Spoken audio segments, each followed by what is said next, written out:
se ha dado bien. Bueno, hoy en A Pie de Calle vamos a hablar sobre la cuarta revolución industrial en España. Es el título de este libro, que está escrito por Lucio Muñoz, y lo tenemos hoy aquí. ¿Qué tal?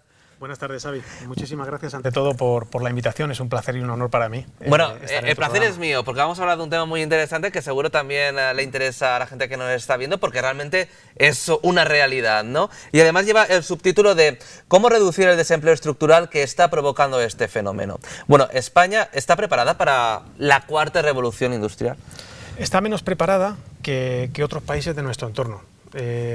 Que otros países desarrollados, por una serie de factores. El primero, por ejemplo, pues nuestro modelo productivo se está acercando a un modelo productivo centrado única y exclusivamente en el turismo. Y cada vez más, digamos que es un modelo productivo centrado en el turismo y además low cost. Por tanto, no es un modelo productivo tecnológico y no es un modelo productivo industrial. Por tanto, ese es un hándicap para afrontar esta cuarta revolución industrial. Si a eso le añadimos que la inversión en I+D pues está muy por debajo del nivel de inversión en I+D que desarrollan otros países de nuestro entorno, pues evidentemente es otro problema. Y también, lo siguiente, estos son muy generales, estos hándicaps, pero a los que voy a hablar a continuación los he desarrollado en el libro y he llegado a la conclusión siguiente. Nuestro sistema educativo, desde la base hasta llegar a la universidad, pues no está digitalizado, no está adaptado a esta nueva economía del siglo XXI, a esta economía digital. Por tanto, esto es otro problema. Y si nos centramos en la universidad, tampoco hay una conexión entre la empresa y la universidad. Por tanto, este es otro problema. La digitalización de la administración es otro problema. Nuestra gran administración, que tiene un peso muy importante sobre esta economía, digamos que es un peso pues pesado. Y la digitalización de la administración no está teniendo los efectos que debería tener. Si quieres luego lo desarrollamos. Es otro problema. Y si a eso le añadimos que tampoco hay una estrategia pública dirigida pues a fomentar valles tecnológicos en las ciudades o en entornos propicios, pues todos estos problemas nos indican que nuestro país está menos preparado, no es que no esté preparado, sino que está mucho menos preparado que otros países de nuestro entorno, como pueden ser pues Alemania o Corea del Sur o Estados Unidos, muy por debajo de estos países. Digamos que desde mi punto de vista no está preparada, y sobre todo también si nos centramos ya en el sistema político-económico, que estamos viendo todos los problemas que tiene España a todos los niveles, y también en nuestro sistema fiscal, que es un sistema destructor del tejido empresarial, pues, y también el mercado laboral, que es muy rígido, es muy dual, muy temporal, es muy rígido, tiene problemas de rigidez. Todos estos problemas, pues yo en función de todos estos problemas he llegado a la conclusión de que España no está muy bien preparada para afrontar esta cuarta revolución industrial. Creo que no. Bueno, la educación es muy importante, sobre todo para tener un futuro laboral. Hablas de parados tecnológicos, del desempleo. Hoy en día, o sea, el día de mañana, ¿crees que habrá muchos parados tecnológicos? Es decir, que no se hayan adaptado a las nuevas tecnologías. Bueno, en España la tasa de desempleo estructural siempre se mantiene, digamos, inalterable. Creo que esta tasa de desempleo estructural se puede convertir en una tasa de desempleo estructural tecnológico, al hilo de lo que tú decías. ¿Puede aumentar el número de desempleados tecnológicos? Sí, ciertamente, pero en el libro yo lo que propongo son soluciones para que estos desempleados no se queden en Dime una solución. Una solución para que la gente descubra las otras soluciones en el libro. La más importante. Bueno, si eres un empleado y corres riesgo de que un proceso de automatización del empleo, como puede ser la robotización, la digitalización, o una implantación de sistemas Big Data, inteligencia artificial, computación cognitiva, etcétera, si tienes el riesgo de que un proceso de automatización del empleo en tu empresa te quite el trabajo, tú lo ves venir, que puede ser que esa empresa se digitalice y tu empleo desaparezca, pues lo que puedes hacer es convertirte en un empleado digital, es decir, formarte en habilidades digitales y trabajar tu marca personal digital. Eso es muy importante tanto para mantener tu empleo o, en el caso que engrose la lista del paro, para reincorporarte al mercado laboral. Por tanto, la única solución es formarse, estudiar el mercado y adelantarse a las tendencias del mercado y pues al nuevo entorno que se va a crear, tanto a nivel empresarial como a nivel laboral y a nivel social. Y simplemente tener una visión de lo que va a ocurrir e intentar adaptarse de la mejor manera posible, pero sobre todo formándose en habilidades digitales. Bueno, lo decía porque antes de entrar a la entrevista se lo estaba comentando a Lucio, que el otro día, por ejemplo, en la autopista de Cuenca a Madrid, iba con un amigo y le decía, ya ves tú, a la hora de pagar, ya no hay gente con la que pues, te pueda atender en si tienes algún tipo de incidencia. Bueno, siempre hay alguien, pero bueno, antes estaba lleno. Y ahora no, y le estaba comentando a mi amigo, ya ves tú la gente que habrá perdido trabajo por esto. Pero mi amigo que es informático, me dijo, pero no sabes también los puestos que se han creado porque todo está informatizado y necesita un mantenimiento bueno. Que por una cosa por otra, ¿no? Hay que formarse y adaptarse a los nuevos tiempos. Porque antes lo habías dicho, Lucio, porque estabas hablando de la digitalización de la administración.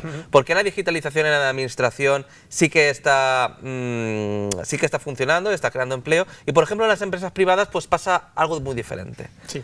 Es una teoría que también desarrollo en el libro. Por ejemplo, en Estonia hay una estrategia pública de digitalizar la administración, pero con los efectos que debería tener. Es decir, sirva de ejemplo lo siguiente. Desde el tercer trimestre de 2007 hasta 2014, en España se perdieron 3,8 millones de empleo. 3,7 millones fueron en el sector privado y 100.000 en el sector público. Desde 2014 hasta el 2018 se ha recuperado el 54 más o menos, es un tanto por ciento del empleo que se ha recuperado en estos 4 años. Y al día de hoy, evidentemente, todavía falta el otro 50% del empleo privado que se perdió. Pero respecto al sector público, España cuenta con casi 100.000 empleados más al día de hoy que al inicio de la crisis. Por tanto, mientras el 50% del empleo privado perdido durante la crisis no se ha recuperado, hay 100.000 empleados públicos más en las administraciones. ¿Por qué digo esto? Pues porque la digitalización en las empresas o los procesos de automatización del empleo, lo que están produciendo las empresas es una reducción de plantillas, un aumento de la productividad y de la competitividad y, evidentemente, un aumento del desempleo estructural de tipo tecnológico. ¿Qué ocurre si se digitaliza la administración? Pues que debería tener los mismos efectos, pero no los va a tener. Entonces, la digitalización de la administración, ¿para qué va a servir? Esa es una pregunta que podemos plantearles a las instituciones públicas, a las administraciones y sobre todo a los políticos. Porque si solo se digitaliza la administración sin expulsar empleo público, pues evidentemente esa digitalización, primero, no va a tener los mismos efectos que en el sector privado y segundo, pues evidentemente no va a ser completa. No creo que se produzca yo no quiero que evidentemente pues que haya desempleo público, pero sí que planteo pues esta disyuntiva, ¿no? Es decir, ¿por qué la digitalización de la administración no va a producir los mismos efectos que el sector privado?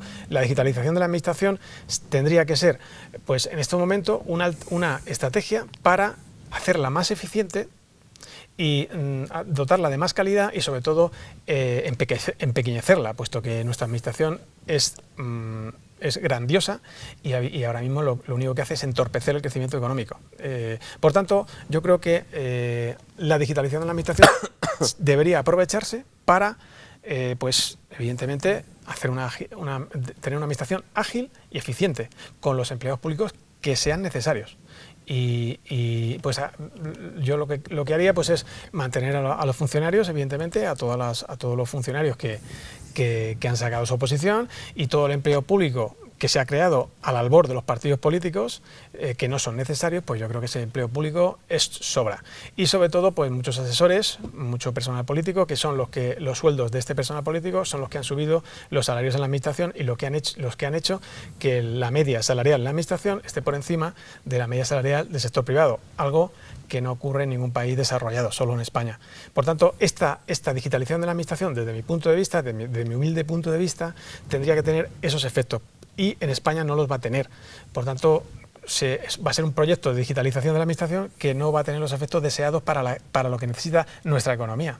Bueno, en el libro de Lucio vais a encontrar pues reflexiones como la que está haciendo ahora mismo sobre el futuro de España en cuanto a los ámbitos económicos, empresariales, laborales, en fin, que es una buena forma, yo creo, con el texto del lector hacerlo reflexionar. Y ya las dos últimas cosas, Lucio, también das propuestas, das recomendaciones a todos aquellos emprendedores, que es muy importante, es muy difícil ser un emprendedor hoy en día, sobre todo low cost. La digitalización normalmente abarata mucho los costes, ¿no? ¿Qué recomendaciones le da? Bueno, abarata los costes, bueno, en fin, ser autónomo, ser emprendedor es complicado, ¿no? Pero la digitalización quizás pues es una ayudita o una piedra en el camino, no lo sé.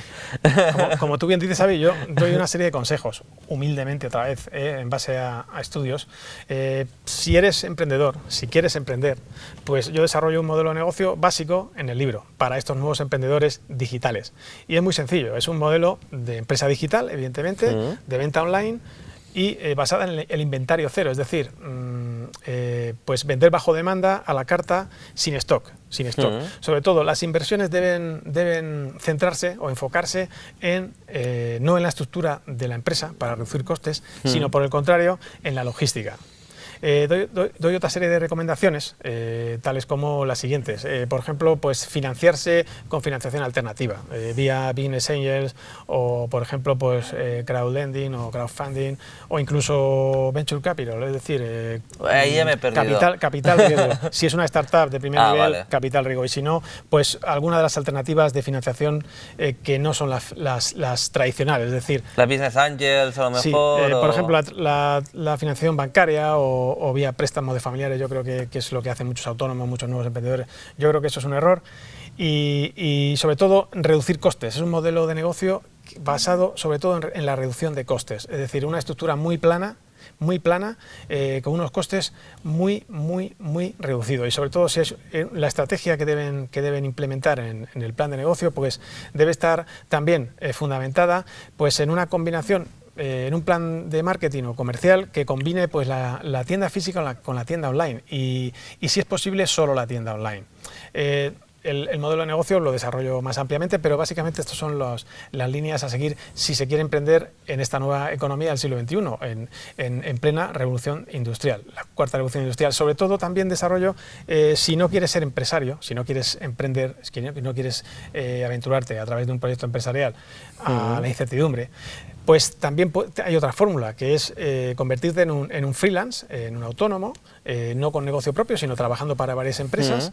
Esa es una opción muy a tener en cuenta. ¿Por qué? Porque una de las consecuencias de la cuarta revolución industrial es que van a aumentar el número de freelancers. ¿Y por qué? Pues porque también va a aumentar los procesos de outsourcing, es decir, externalización de procesos, subcontratación por parte de las empresas. Las empresas, como he dicho antes, tendrán unas plantillas más reducidas y por tanto deberán externalizar muchos procesos que antes hacían sus propios empleados. Estos procesos de externalización, de subcontratación, los pueden hacer los freelance especializados. Y además, un freelance es más productivo que un empleado de plantilla porque crea soluciones de negocio y, sobre todo, no tiene menos costes porque la seguridad social se la paga él. Por tanto, la cuarta revolución industrial va a transformar el mercado laboral, va a transformar la estructura empresarial, también la sociedad, y una de las consecuencias es el aumento de freelancers y los procesos de externalización por parte de las empresas.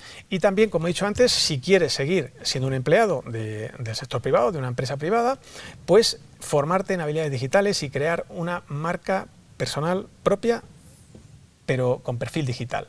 En vez de una marca personal, como antes se utilizaban, los profesionales deben potenciar su marca personal, pues esta marca personal hay que ponerle un apellido que es digital, marca personal digital. Básicamente yo creo que es lo que hay que hacer, tanto si eres un empleado digital como si te vas a convertir en un autónomo sin negocio propio, es decir, trabajando para varias empresas, o como si quieres emprender un proyecto empresarial digitalizado. Y ya para finalizar, la pregunta del millón, ¿dónde puede encontrar a la gente la cuarta revolución industrial en España? Sí, pues como no podía ser de otra manera, pues por internet, ¿no?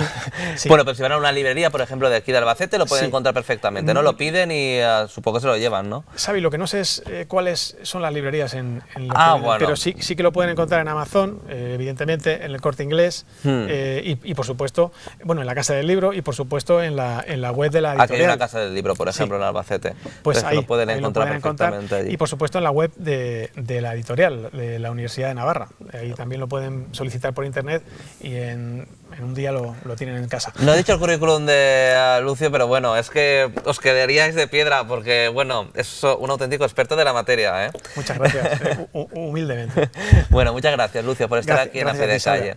De verdad. Y bueno, ya sabéis, la cuarta revolución industrial en España, pues es un análisis, una reflexión sobre la actualidad en muchos ámbitos, en el económico, empresarial, económico, laboral y bueno, otra parte que tiene el libro que es más político y también puedes reflexionar y puedes compartir cosas con Lucio o no. Y ya te pones en contacto con Lucio por correo electrónico y ya debatís. Bueno, muchísimas gracias, Lucio. Muchísimas gracias, Xavi, a ti en particular y por supuesto a Visión 6 en general. Muchísimas gracias, ha sido un placer y un honor. Bueno, pues nosotros continuamos con más contenido que tenemos muchísimo, ¿eh? Can I get a ooh, when your vibe makes my body dance for you?